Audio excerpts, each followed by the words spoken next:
Next topic vaccination and immunisation. तो शुरू करा जाक।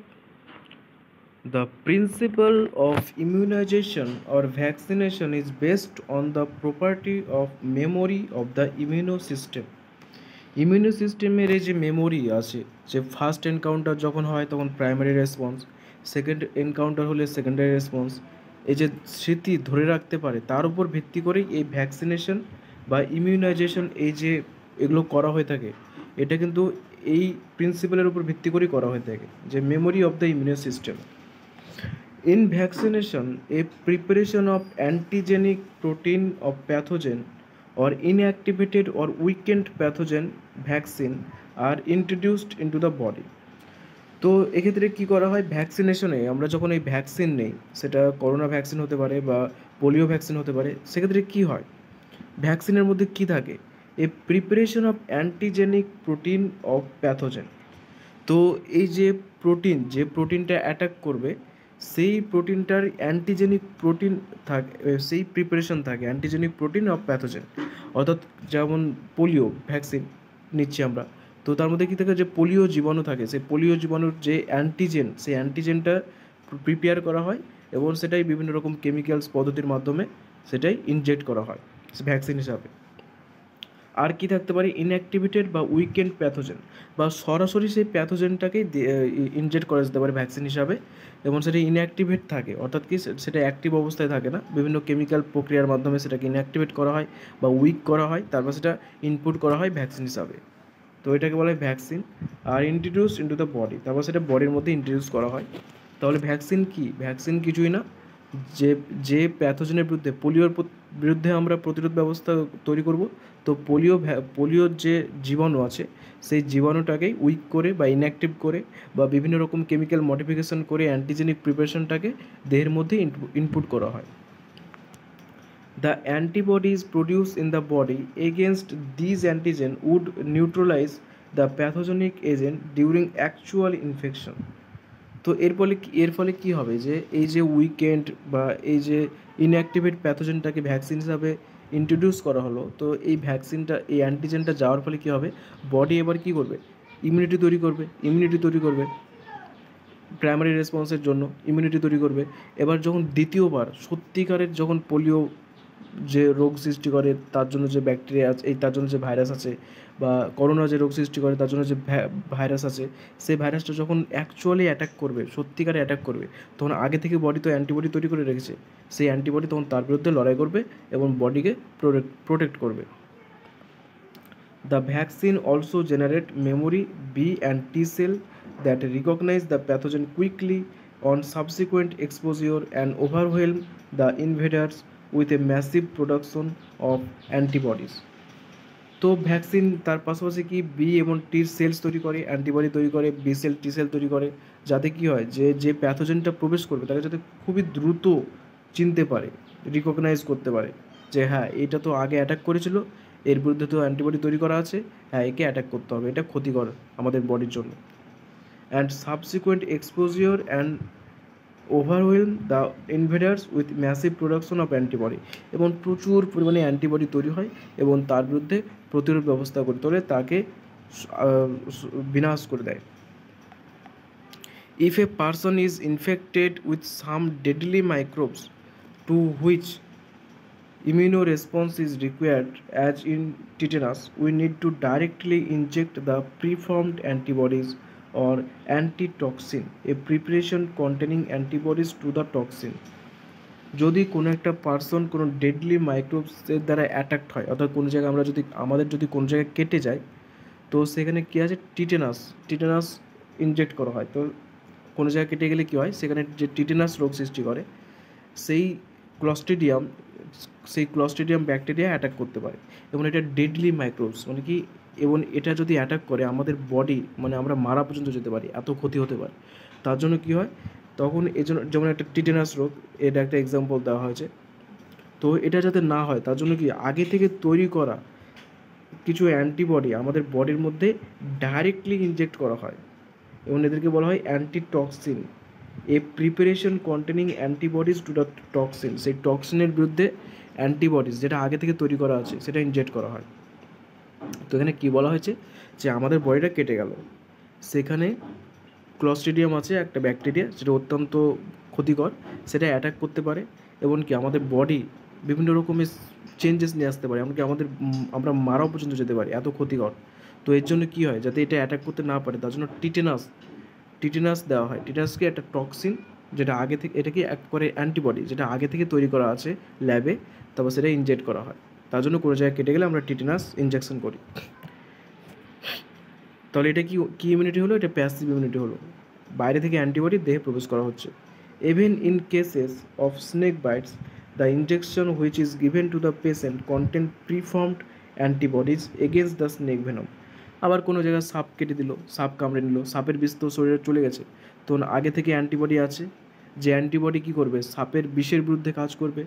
তো সেই অ্যান্টিবডিটা কি বাইরের থেকে ইনজেক্ট করা হয়, যাতে সেই সাপের বিষটা প্রশমিত হয়ে যায় এবং কোনো ক্ষতি করতে না পারে। তো এটাও কি passive immunity. This type of immunisation is called passive immunisation. তো আমরা আগেই পড়েছি প্যাসিভ ইমিউনাইজেশন, তার দুটো এক্সাম্পল এখানে দেখে নিলাম, যে একটা টিটেনাস আর একটা হলো স্নেক ভেনম। তাই স্নেক বাইটসের জন্য যে টিটেনাসের জন্য অ্যান্টিবডিজ বাইরে থেকে দেওয়া হচ্ছে, আর স্নেক ভেনমের জন্য বাইরে থেকে দেওয়া হচ্ছে। Recombinant DNA technology has allowed the production of antigenic polypeptide of pathogen in bacteria or yeast. এই যে আগে থেকে আমরা অ্যান্টিবডি তৈরি করছি, এটা কি পদ্ধতিতে করছি? Recombinant DNA technology.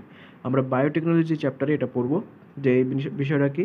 সেখানে এই অ্যান্টিজেনিক পলিপেপটাইড যেগুলো আছে সেগুলো প্রিপেয়ার করা হয় ব্যাকটেরিয়া এবং ইস্টকে কাজে লাগিয়ে। Vaccine produced using this approach allow range is large scale production and hence greater availability for immunization.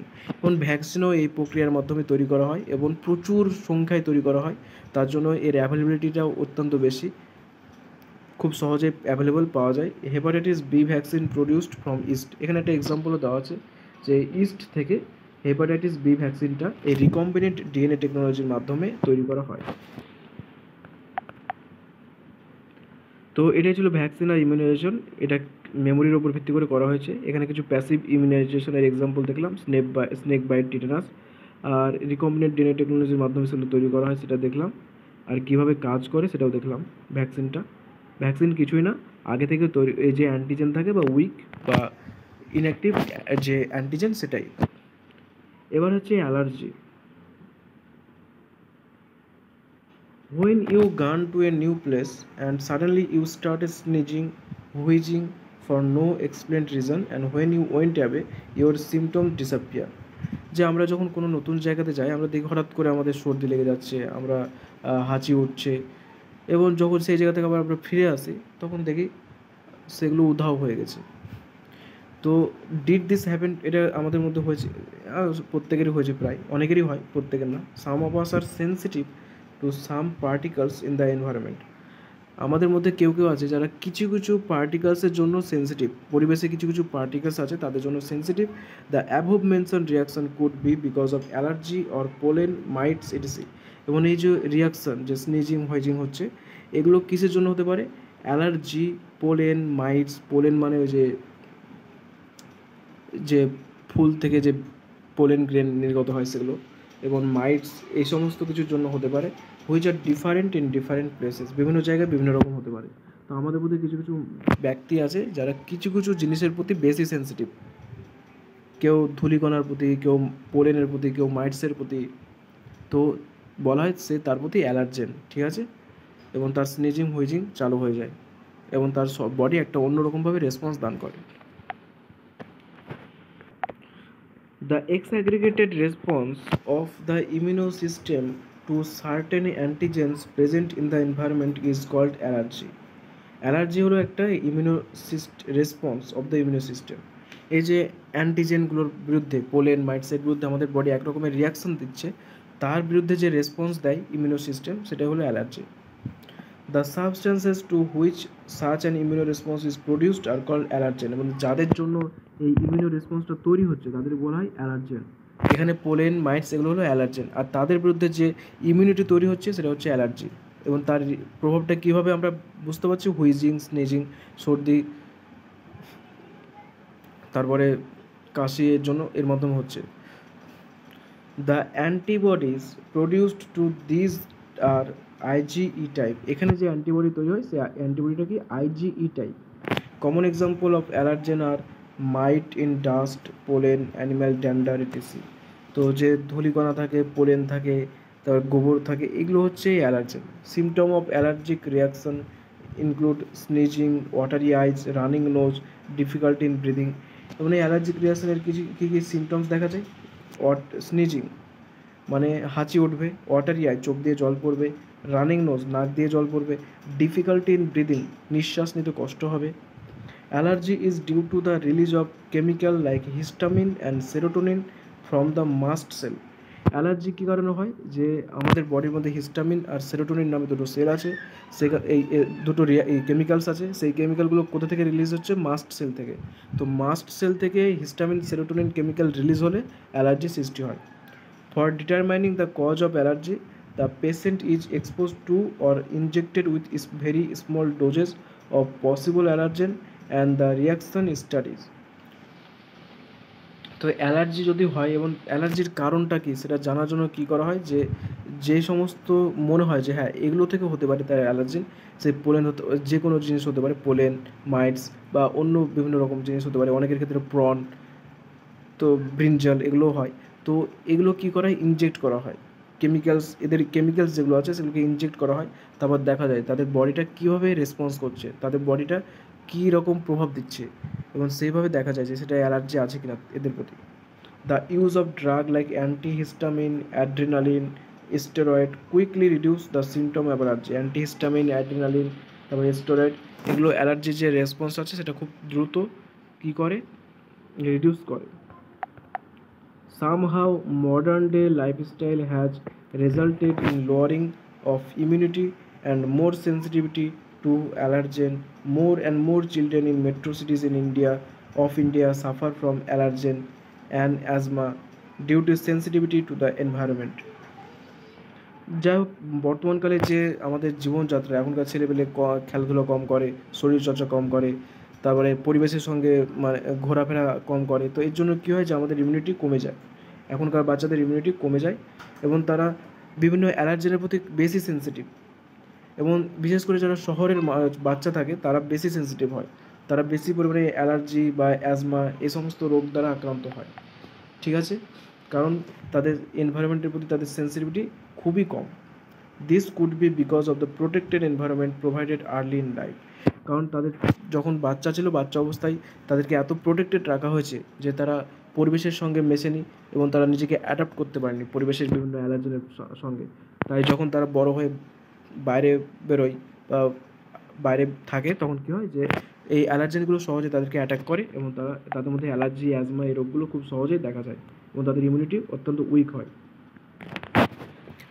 তো এটা ছিল অ্যালার্জি কী ছিল এবং অ্যালার্জি কীভাবে হয়, কোন টাইপের আইজিই টাইপ ইমিউনিটি তৈরি হয়, কী কেমিক্যালসের জন্য হয়, হিস্টামিন, সেরোটোনিন কোথা থেকে সেল হয়? মাস্ট সেল থেকে। অ্যালার্জির সিমটম কী কী আছে, তারপরে কীভাবে এটাকে রিডিউস করা যেতে পারে? অ্যান্টিহিস্টামিন, অ্যাড্রিনালিন, স্টেরয়েড দিতে হবে। কারণটা কি অ্যালার্জি হওয়ার? এখন তো লো ইমিউনিটির কারণে, লাইফস্টাইলের কারণে। তো এটা দেখলাম। এবার আসছে অটো ইমিউনিটি। তো দেখা যাক অটো ইমিউনিটিতে কী আছে। Memory based acquired immunity involved in higher vertebrates based on the ability to differentiate foreign organism বা প্যাথোজেন ফ্রম সেলফ। তো অ্যাকোয়ার্ড ইমিউনিটি যেটা হয় মেমোরির উপর ভিত্তি করে, সেটা দেখা যায় কাদের মধ্যে? হায়ার ভার্টিব্রা অ্যানিমাল কিংডমে যে আমরা দেখেছি ভার্টিব্রা, তারা উচ্চ শ্রেণীর যারা ভার্টিব্রা যেমন কর্ডাটা, তাদের মধ্যে এটা দেখা যায়। কারণ কি? কারণ তারা বাইরের অর্গানিজম এবং নিজের কোষ তাদের মধ্যে ডিফারেন্সিয়েট করতে পারে, তারা পার্থক্য করতে পারে যে কোনটা নিজের কোষ আর কোনটা বাইরের অন্য অর্গানিজমের কোষ। তার উপর ভিত্তি করেই তাদের এই যারা উচ্চ শ্রেণীর ভার্টিব্রেট আছে যেমন কর্ডাটা, তাদের মধ্যে অ্যাকোয়ার্ড ইমিউনিটি দেখা যায়। এবং এটা কার উপর ভিত্তি করা হয়? মেমোরির ওপর, স্মৃতিশক্তির উপর ভিত্তি করে। While we still do not understand the basis of this, two corollaries of this ability have to be understood. তো এটা দুটো বিষয় আমাদের জানতে হবে। এক, higher vertebrates can distinguish foreign molecules as well as foreign organism. যারা উচ্চ শ্রেণীর ভার্টিব্রেট আছে, কর্ডাটা বিশেষ করে, তারা ফরেন মলিকুলস এবং ফরেন অর্গানিজম যে বাইরের অন্য জীব এবং অন্য মলিকুলস দুটোকেই তারা চিনতে পারে। Most of the experimental immunology deals with this aspect. যারা ইমিউনোলজি নিয়ে এক্সপেরিমেন্ট করে তারা এটা জানে। দুই হলো sometime due to genetic and other unknown reason the body attacks self. This result in damage to the body and is called auto immuno disease. অনেক সময় কী হয় যে বডি নিজেই নিজের কোষকে আক্রমণ করে। কিসের জন্য? জেনেটিকের কারণে হতে পারে, যে জেনেটিক কোনো প্রবলেম হয়ে গেছে, বা আননোন রিজন, বা অন্য কোনো প্রবলেম আছে যেটা জানা নেই, তার জন্য বডি নিজের কোষকে অ্যাটাক করে এবং এর ফলে আমাদের বডিটা ড্যামেজ হয়ে যায়। তো এটাকে বলা হয় অটো ইমিউনো ডিজিজ। যেমন rheumatoid arthritis which affects many people in our society is an auto immuno disease. যেমন রিউমাটয়েড আর্থ্রাইটিস এটা একটা রোগের নাম। এই রোগ কী কারণে হয়? Auto immuno disease. কী হয়? এখানে নিজের কোষকেই আক্রমণ করে, কারণ কি সে নিজের কোষকেই চিনতে পারে না যে এটা আমার বডির কোষ, এটাকে অ্যাটাক করা যাবে না। কী কারণে হয়? জেনেটিক ডিফেক্টের কারণে, জেনেটিক কারণে হতে পারে, বা এমন কিছু কারণ যেটা জানা নেই, এর জন্য হতে পারে। তো এটা হলো autoimmunity. Example rheumatoid arthritis. Immuno system in the body. আমাদের বডিতে কী কী ইমিউনো সিস্টেম আছে? তো দেখা যাক কী কী ইমিউনো সিস্টেম আছে। The human immuno system consist of lymphoid organ, tissue, cell and soluble molecule like antibodies. Immuno system কী কী নিয়ে গঠিত? লিম্ফয়েড অর্গান, লসিকাঙ্গ নিয়ে গঠিত। টিস্যু, কোষ নিয়ে গঠিত। কিছু কিছু কোষ নিয়ে গঠিত, কিছু কিছু কলা নিয়ে গঠিত। কিছু সলিবল মলিকুল যেমন অ্যান্টিবডিজ নিয়ে গঠিত, সেটা তো আগে দেখলাম। অ্যান্টিবডিজ কি সলিবল, মানে কি এরা এই যে কোষের যে সলিউডস থাকে তাতে সলিবল থাকে, মানে দ্রবীভূত হয়। As you have read, immuno system is unique in the sense that it recognize foreign antigen, respond to this and remember them. Immuno system কীভাবে কাজ করে? এটা ফরেন অ্যান্টিজেন, মানে বাইরের যে কোনো রোগ জীবাণু সেটাকে চিনতে পারে, তার বিরুদ্ধে রেসপন্স দান করে এবং তাকে মনেও রাখে। The immuno system also plays an important role in allergic reaction, auto immuno disease and organ transplantation. তার পাশাপাশি এটা অ্যালার্জিক রিয়াকশনের গুরুত্বপূর্ণ ভূমিকা পালন করে, অটো ইমিউনো ডিজিজেও গুরুত্বপূর্ণ ভূমিকা পালন, তারপরে অর্গ্যান ট্রান্সপ্লান্টেশনেও গুরুত্বপূর্ণ ভূমিকা পালন করে। আমরা আগে এটা দেখেছি সবটাই। তো এবার অর্গ্যানগুলো দেখা যাক যে ইমিউনো সিস্টেমের মধ্যে কী কী পার্ট আছে। প্রথমে আছে lymphoid organ. These are the organ where origin or maturation of and proliferation of lymphocyte occur. Lymphoid organ হচ্ছে সেই সমস্ত অর্গান যেখানে লিম্ফোসাইট সেটা অরিজিন হয়, মানে তৈরি হয়, লিম্ফোসাইট ম্যাচিউর হয় বা পরিপক্ক হয়, এবং লিম্ফোসাইটগুলো প্রলিফারেট করে, অর্থাৎ সেগুলো ভেঙে নতুন লিম্ফোসাইট তৈরি করে। The primary lymphoid organs are bone marrow and thymus, where immature lymphocyte differentiate. Primary lymphoid organ হচ্ছে বোন ম্যারো এবং থাইমাস, যেখানে ইমম্যাচিউর লিম্ফোসাইটগুলো ডিফারেন্সিয়েট করে। দেখি হয় অ্যান্টিজেন সেন্সিটিভ লিম্ফোসাইট, এবং সেখান থেকে ইমম্যাচিওরগুলো পরিণত লিম্ফোসাইট তৈরি হয়। পরিণত লিম্ফোসাইট কী করতে পারে? অ্যান্টিজেন সেন্সিটিভ, মানে অ্যান্টিজেনকে চিনতে পারে, বাইরের যে অর্গানিজম বা সেল এদেরকে চিনতে পারে। After maturation the lymphocyte migrate to secondary lymphoid organ like স্প্লিন, lymph nodes, tonsil, pairs patch of small intestine and appendix. তো ম্যাচুরেশনের পরে এই লিম্ফোসাইটগুলো সেকেন্ডারি লিম্ফয়েড অর্গান যেমন স্প্লিন, লিম্ফ নোড, টনসিল, তারপর ক্ষুদ্রান্তের যে পেয়ার প্যাচ আছে, তারপর অ্যাপেন্ডিক্স, এই সমস্ত জায়গাতে মাইগ্রেট করে। এগুলো কি secondary lymphoid organ. Secondary lymphoid অর্গানের তাহলে এক্সাম্পল এখানে দেওয়া আছে, কিছু মনে রাখবে। Spleen, lymph node, tonsil, Peyer patch of small intestine, appendix, এগুলো secondary lymphoid organ. The secondary lymphoid organ provide the site for interaction of lymphocyte with antigen. লিম্ফোসাইটের সঙ্গে অ্যান্টিজেনের যে ইন্টারাকশান, এই যে বাইরে থেকে যে ফরেন অর্গানিজমগুলো আসছে তাদের সঙ্গে যে লিম্ফোসাইট যার মধ্যে অ্যান্টিবডি তৈরি হচ্ছে, অর্থাৎ অ্যান্টিজেন অ্যান্টিবডির যে ইন্টারাকশান, সেটা কোথায় হয়ে থাকে? এই সেকেন্ডারি লিম্ফয়েড অর্গানেই হয়ে থাকে, which then proliferate to become effector cell. তারপর এই সেকেন্ডারি লিম্ফয়েড অর্গানগুলো প্রলিফারেট করে, বিভাজিত হয় এবং এফেক্টর সেল তৈরি করে। The location of various lymphoid organ in the human body is শোন। এখানে দেওয়া আছে কোথায় কোন কোন থাকে, যেমন লিম্ফ নোড, এগুলোতে এই জায়গাতে, এই সব জায়গাতে থাকে লিম্ফ নোড। তারপর থাইমাস, এই যে মেন, তারপরে লিম্ফ্যাটিক ভেসেলস। তো ছবিতে দেওয়া আছে কিছু সেকেন্ডারি লিম্ফয়েড অর্গানের কিছু এক্সাম্পল দেওয়া আছে এবং ছবি দেওয়া আছে। The bone marrow is the main lymphoid organ. Bone marrow হলো main lymphoid organ where all blood cell including lymphocyte are produce, যেখানে সমস্ত কোষ, রক্তকোষ এবং লিম্ফোসাইট তৈরি হয়। The thymus is a lobed organ located near the heart and beneath the breast bone. Thymus হচ্ছে একটা লোবড অর্গান, মানে লোবিলোর মতো দেখতে অঙ্গ, যেটা এই যে হার্টের পাশাপাশি অঞ্চলে থাকে। এই যে হার্টের পাশাপাশি এই সমস্ত জায়গাতে হার্ট থাকে, তার পাশাপাশি জায়গাতে থাকে। অ্যান্ড বিনিথ দ্য ব্রেস্ট বোন, এই যে ব্রেস্ট বা কলার বোন থাকে তার নিচে থাকে। The thymus is quite large at the time of birth, জন্মের সময় এটা বড় থাকে, but keeps reducing in size with age and by the time puberty is attained it reduces to a very small size. এবং তারপর এটা আস্তে আস্তে ছোটো হতে থাকে এবং যখন পিউবার্টি এজ হয়, মানে 14 বছর 15 বছর 13-14 বছর বয়স, তখন এটা অনেকটাই ছোটো হয়ে যায়।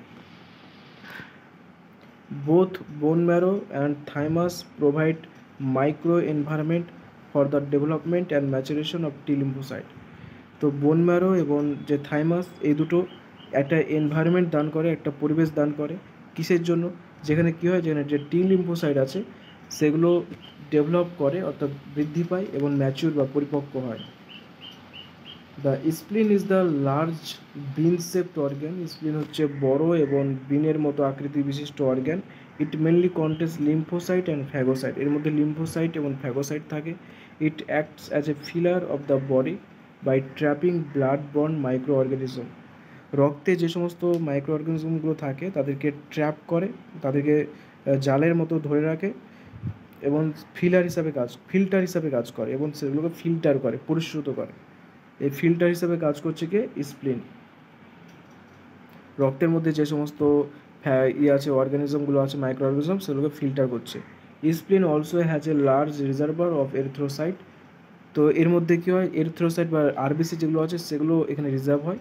তার জন্য একে গ্রেভ হার্ট অফ আরবিসিও বলা হয়। একে যে গ্রেভ হার্ট মানে কি, যেখানে কবর দেওয়া হয়, সেই গোরস্থান অফ আরবিসির গোরস্থান বলা হয়, কারণ এখানে আরবিসি ডেড হওয়ার পরে, মারা যাওয়ার পরে এখানে জমা হয়।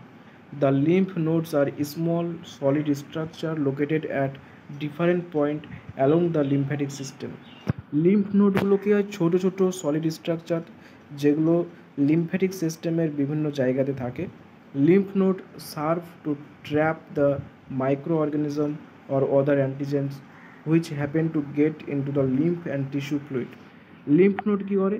বিভিন্ন মাইক্রো অর্গানিজম, যে ছোটো ছোটো রোগ জীবাণু আছে বা বিভিন্ন অ্যান্টিজেন আছে, সেগুলোকেও জালিকার মতো ট্র্যাপ করে, ধরে রাখে এবং তারপর সেটাকে লিম্ফ এবং টিস্যু ফ্লুইডে পাঠিয়ে দেয়। Antigen trapped in the lymph nodes are responsible for the activation of lymphocyte present there and cause the immuno response. এবার অ্যান্টিজেন যখন এই লিম্ফ নোড অ্যান্টিজেনগুলোকে ধরে নিচ্ছে জালের মতো, এগুলো কী করছে? এবার সেখানকার বডিকে অ্যাক্টিভ করছে এবং অ্যাক্টিভ ইমিউনিটি তৈরি করছে এবং সেই লিম্ফোসাইটগুলো এই অ্যাক্টিভ ইমিউনিটি তৈরি করতে সাহায্য করছে, অর্থাৎ সেখানকার যে লিম্ফোসাইট আছে তাদেরকে অ্যাক্টিভ করে দিচ্ছে। এভাবে ইমিউনিটি নিয়ে আসছে। There is lymphoid tissue also located within the lining of the major tract, respiratory, digestive, urogenital tract, called mucosa associated lymphoid tissue বা MALT। তো এখানে আরও কিছু লিম্ফয়েড টিস্যু আছে যেটা আমাদের বিভিন্ন রকমের যে বডি লাইনিং, যেমন respiratory tract, digestive tract, urogenital tract এখানে থাকে, যাকে মিউকোসা অ্যাসোসিয়েটেড লিম্ফয়েড টিস্যু বলে। It constitute about 50% of the lymphoid tissue in human body. মানুষের দেহের 50% লিম্ফয়েড টিস্যু এই সমস্ত যে অর্গ্যান সিস্টেম আছে বা ট্র্যাক্স আছে, অর্গ্যান সিস্টেমের যে ট্র্যাক্স আছে বা পাথ আছে, তাদের টিস্যুর মধ্যেই থাকে, তাদের লাইনিংয়ের মাধ্যমেই থাকে। তাকে মিউকোসা অ্যাসোসিয়েটেড লিম্ফয়েড টিস্যু বলে, কারণ এদের যে মিউকাস মেমব্রেন আছে তার উপরে এগুলো, এই সমস্তগুলো থাকে লিম্ফয়েড টিস্যুগুলো। তো অর্ধেক লিম্ফয়েড টিস্যু কিন্তু এই রেসপিরেটরি, ডাইজেস্টিভ, ইউরোজেনিটাল ট্র্যাক্টেই থাকে। তো এখানে ইমিউনিটি শেষ হলো। আশা করছি তোমরা বুঝতে পেরেছো, প্রত্যেকটা লাইন, প্রত্যেকটা ওয়ার্ড বোঝানো হয়েছে। তো তোমরা ভিডিওটিকে লাইক করো, কোনো সমস্যা থাকলে কমেন্টে জানাও, ভালো লাগলে অবশ্যই কমেন্টে জানাও, চ্যানেলটিকে সাবস্ক্রাইব করো আর তোমাদের বন্ধুদের মধ্যে শেয়ার করো যাতে তারা উপকৃত হয়। বাকি যে পার্টসগুলো আছে পরবর্তী ভিডিওতে দেওয়া হবে। তো তোমরা দেখো। থ্যাঙ্কস।